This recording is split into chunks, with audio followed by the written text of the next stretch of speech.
Presiden RI Prabowo Subianto menggagas penyelenggaraan sekolah rakyat yang dijadwalkan akan mulai pada tahun ajaran 2025-2026. Melalui Kabinet Merah Putih, membahas terkait program ini termasuk lokasi, kurikulum, sarana-sarana, serta mekanisme penerimaan siswa. Hal itu disampaikan oleh Menteri Sosial Saifullah Yusuf atau akrab disapa Gus Yusuf usai menghadiri sosialisasi dan koordinasi pembentukan sekolah rakyat di Provinsi Jawa Tengah pada Rabu 12 Maret 2025 di Gedung Gubernur Provinsi Jawa Tengah.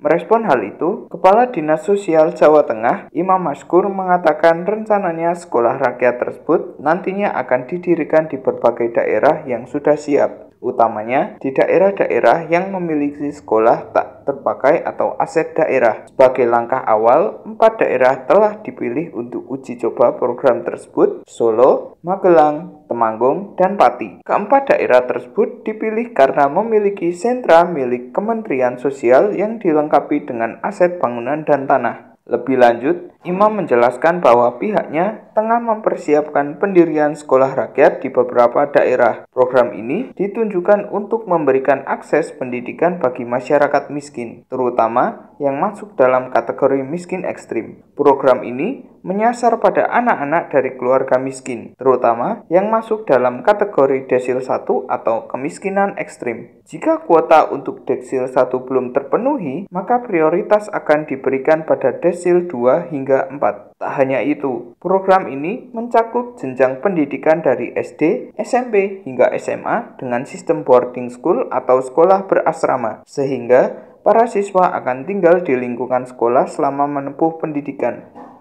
Lebih lanjut, Imam menjelaskan kurikulum pendidikan yang akan digunakan masih dalam proses pembahasan antara Kemensos dan Kemendikbudristek. Kemungkinan besar pada tahun pertama akan dilakukan matrikulasi seperti penguatan bahasa asing, Arab, Inggris, atau Mandarin. Untuk sementara itu, proses rekrutmen tenaga pendidik sekolah masih dalam tahap persiapan. Sedangkan untuk pendaftaran siswa akan dilakukan melalui proses administrasi dengan syarat utama yaitu dari keluarga miskin atau desil 1 hingga 4. Imam juga membeberkan kuota mencapai 1.000 siswa untuk setiap sekolahnya. Namun, jumlah itu akan disesuaikan dengan kemampuan masing-masing daerah dalam menyerap peserta didik.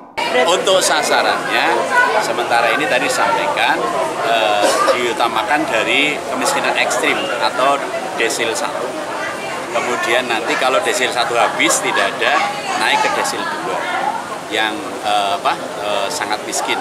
Kemudian nanti miskin, kemudian rentan miskin, desil 1 sampai desil 4. Dan nanti diambilkan, kemudian nanti sekolahkan dari mulai SD, SMP, SMA. Sistem yang dilakukan di sana adalah sistem boarding school. Jadi kayak pondok pesantren. Jadi anak harus menempati di lingkungan sekolah itu.